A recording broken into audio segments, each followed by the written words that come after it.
Hello everybody, este es otro programa de su canal Cultura Reformada, Reformando la Cultura, presentándole a la gente a la que tiene la cara fea, que es la verdad. Y en el programa anterior, o en el podcast anterior, hablamos de las 5 áreas de lo que es la adoración. Y dijimos que estas 5 áreas son oración, alabanza, congregación, ayuno y lectura o estudio de la palabra. Y hoy vamos a hablar de lo que es la oración, enfocarnos en la oración. Asimismo, como para nosotros los seres humanos es de vital importancia la comunicación entre nosotros. Y ya como ya ustedes ven, como en cuanto a tecnología, la que más ha avanzado ha sido la de la comunicación. Y ha sido Dios el que nos ha provisto de estos elementos, estos recursos para nosotros usarlo para comunicarnos. Asimismo, para Dios es imprescindible la oración, el orar. La oración es hablar con Dios. O sea, su creación o sus hijos tengan un medio para comunicarse con Dios. Claro, antes de uno orarle a Dios, o sea, es imprescindible uno hacer una oración de arrepentimiento y de aceptar al Señor como único y suficiente Salvador. ¿Por qué? Porque mientras una persona vive en pecado, por más que ore, Dios no escucha esa oración. Dios escucha la oración a aquellas personas que viven en una vida de santidad, que han hecho una oración de confesión de fe, que se han arrepentido de su pecado y que han aceptado al Señor Jesús como su único y suficiente Salvador.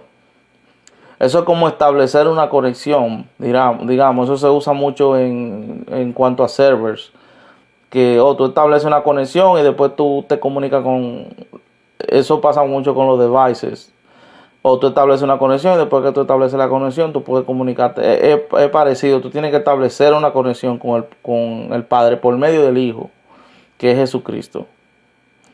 Así hay mucha gente que ora y ora, oye, el Señor no me responde mi oración. Bueno, no te la responde porque tú o vives en pecado no ha llegado el tiempo de que Dios te responda la oración. Ok, nosotros vamos a ir a Primera de Reyes, capítulo 8, versículo del 39 al 50. Dice así: Tú irás en los cielos, en el lugar de tu morada, y perdonarás y actuarás y darás a cada uno conforme a sus caminos, cuyo corazón tú conoces, porque solo tú conoces el corazón de todos los hijos de los hombres, para que te teman todos los días que vivas sobre la faz de la tierra que tú diste a nuestros padres. Asimismo, el extranjero que no es de tu pueblo Israel, que viniere de lejanas tierras a causa de tu nombre, pues oirán de tu gran nombre, de tu mano fuerte y de tu brazo extendido, y vinieren a orar a esta casa. Tú oirás en los cielos, en el lugar de tu morada, y harás conforme a todo aquello por lo cual el extranjero hubiere clamado a ti, para que todos los pueblos de la tierra conozcan tu nombre y te teman, como tu pueblo Israel, y entiendan que tu nombre es invocado sobre esta casa que yo edifiqué. Si tu pueblo saliera en batalla contra sus enemigos, por el camino que tú les mandes, y oraren a Jehová con el rostro hacia la ciudad que tú elegiste y hacia la casa que yo edifiqué a tu nombre, tú oirás en los cielos su oración y su súplica y le harás justicia. Si pecaren contra ti, porque no hay hombre que no peque, y estuviere airado contra ellos, y los entregares delante del enemigo para que los cautive y lleve a tierra enemiga, sea lejos o cerca, y ellos volvieren en sí en la tierra donde fueren cautivos, si se convirtieren y oraren a ti en la tierra de los que los cautivaron, y dijeren: pecamos, hemos hecho lo malo, hemos cometido impiedad. Y si se convirtieren a ti de todo su corazón y de toda su alma en la tierra de sus enemigos que los hubieren llevado cautivo, y oraren a ti con el rostro hacia su tierra que tú diste a sus padres, y hacia la ciudad que tú elegiste, y la casa que yo he edificado a tu nombre, tú oirás en los cielos, en el lugar de tu morada, a su oración y su súplica, y le harás justicia. Y perdonarás a tu pueblo que había pecado contra ti, y todas sus infracciones con que se hayan rebelado contra ti, y harás que tengan de ellos misericordia los que los hubieren llevado cautivo. Como ustedes ven, eh, en esa oración que hace Salomón, ahí habla de todo tipo de personas, ya sea extranjero o sea judío, de todo tipo de lugar. Es decir, Dios oye a cualquier tipo de persona que se arrepienta, que pida perdón por su pecado y oye en cualquier tipo de lugar, no importa en el lugar en que una persona se encuentre. Porque muchas veces la gente, tanto en el Antiguo Testamento, el pueblo de Israel estaba obsesionado con el templo y que era el templo. Incluso en los tiempos de Jesús le decían, lo sabemos en el capítulo de Mateo capítulo 24, oh mira este templo, mira la columna del templo, la piedra. Jesús le dice, de cierto le digo que no quedará piedra sobre este templo. Así mismo lo vivimos hoy en día, que la gente está obsesionada con las megas iglesias. Una iglesia que no se ore como Dios quiere, es un edificio más. Dios no lo ve con ningún tipo de especialidad, no lo ve con nada especial. ¿Entiendes? Es lo que se hace dentro del edificio, dentro del building. Se hace es orar como Dios quiere que se tiene que orar. No importando el lugar, no importando la persona. Entonces muchas veces la gente está obsesionada con los objetos. Hay iglesias que, no es que yo no crea en eso, pero hay iglesias que están obsesionadas con el aceite de oliva, que tienen que ungir la cosa con aceite de oliva, ok, si tú no oras como tú tienes que orar, no importa el aceite de oliva, no importa el templo, no importa, es la oración, cómo se efectúa la oración. Y ya dije que realmente el orar es lo importante. Y como dije, una persona que vive en pecado, Dios no escucha esa oración.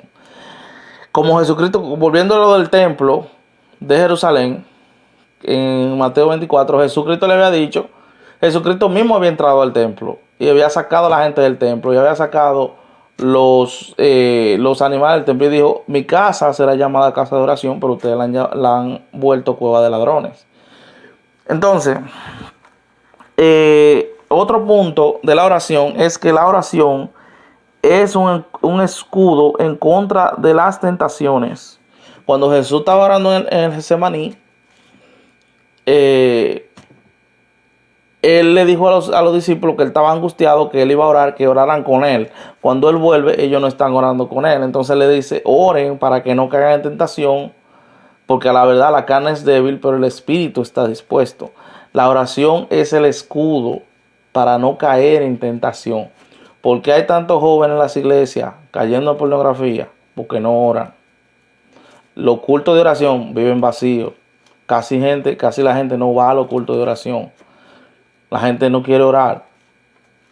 Entonces, ¿qué pasa? Que por eso es que las iglesias, o sea, la fortaleza de la iglesia está en la oración. La fortaleza del cristiano está en la oración. Si un cristiano no ora, entonces lamentablemente cae en tentación y puede hasta perder la fe y el enemigo puede hacer lo que le dé la gana. Entonces muchos cristianos no oran de la manera correcta. Por ejemplo, yo veo que mucha gente dice, por ejemplo, dice mucho Jehová, Jehová, Jehová, Jehová. Y dicen Dios, Dios, Dios, dicen Señor, Señor, Señor, pero no especifican de qué Dios tú me estás hablando, de qué Señor tú me estás hablando. Jehová está bien, pero dice la Biblia que Jehová, el Padre, le dio la gloria al Hijo. O sea, si ustedes van a Juan capítulo 13, no es que no se puede orar en nombre de Jehová, se puede orar en nombre de Jehová, pero dice la Biblia que Él entregó todas las cosas, el Padre le entregó todas las cosas al Hijo.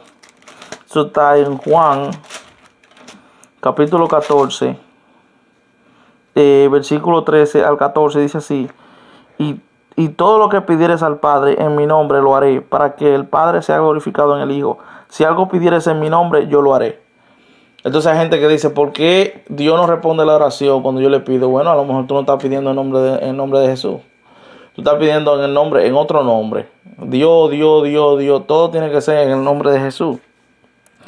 Si nosotros vamos a Juan 3, capítulo 3, versículos del 35 al 36. Juan 3, del 35 al 36, dice así: el Padre ama al Hijo y todas las cosas ha entregado en su mano. El que cree en el Hijo tiene vida eterna, pero el que rehúsa creer en el Hijo no verá la vida, sino que la ira de Dios está sobre él. ¿Entiendes? Entonces, y también en las cartas de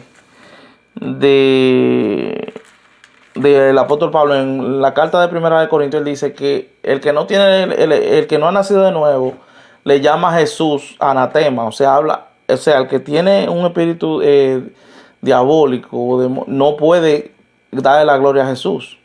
Aunque hay gente que son hipócritas que lo pueden hacer, pero hay gente que no puede. En Juan 5, 22 al 29 dice así, del 22 al 29 dice así: porque el Padre a nadie juzga, sino que todo el juicio dio al Hijo, para que todos honren al Hijo como honran al Padre. El que no honra al Hijo no honra al Padre que le envió. De cierto os digo, el que oye mi palabra y cree al que me envió, tiene vida eterna y no vendrá a condenación, mas ha pasado de muerte a vida. De cierto os digo, viene la hora y hora es, cuando los muertos oirán la voz del Hijo de Dios, y los que la oyeren vivirán. Porque como el Padre tiene vida en sí mismo, así también ha dado al Hijo el tener vida en sí mismo. Y también le dio autoridad de hacer juicio por cuanto es el Hijo del Hombre. No os maravilles de esto, porque vendrá ahora cuando todos los que están en los sepulcros oirán su voz. Y los que hicieron lo bueno saldrán a resurrección de vida, más los que hicieron lo malo a resurrección de condenación. Aquí está otra vez Jesucristo hablando de que todo el juicio el Padre se lo ha dado al Hijo. Entonces, si hay canciones que eso lo vamos a tocar en la adoración, en la alabanza, que no mencionan a Jesús, oran y no mencionan a Jesús. Dice la Biblia que será salvo el que confiese que Jesús es el Señor. Entonces dice, otra cosa, otro problema que hay y que muchos evangélicos atacan a los católicos en esto, pero estamos cayendo lo mismo, es en las repeticiones. Atacamos a los católicos de que oran el Padre Nuestro y lo repiten, pero nosotros estamos haciendo algo también, que yo he visto cristianos que hacen la oración de David, dice: en paz me acostaré y así mismo dormiré, porque solamente tú, Jehová, me hace vivir confiado. Y al otro día dicen lo mismo, y al otro día dicen lo mismo, la próxima noche dicen lo mismo. Entonces, ¿qué tú estás haciendo? Tú estás haciendo repeticiones. Entonces dice en Mateo capítulo 6, versículo 7, 6, versículo 7. La gente está haciendo lo mismito. Dice, versículo 7 dice así: y orando no uséis vanas repeticiones, como los gentiles que piensan que por su palabrería serán oídos. Esto es muy fácil de explicar, muy razonable de explicar, porque Dios es una persona. Dios es la más grandiosa persona en el universo. Entonces, ¿cómo uno se sentiría si alguien viene donde uno y le repite la misma cosa todos los días? Uno puede decir que esa persona tiene problemas en el sentido humano. O esa persona cada vez que me repite lo mismo pasa con Dios. Dios es una persona. Entonces es una conversación con Él. No es hay gente que se acuesta, en paz me acostaré, así mismo me dormiré, porque solo Jehová tú me haces y se acuesta. Entonces vuelven a lo mismo. Dios no va a escuchar esa oración, porque no es la repetición, no está repitiendo cosas.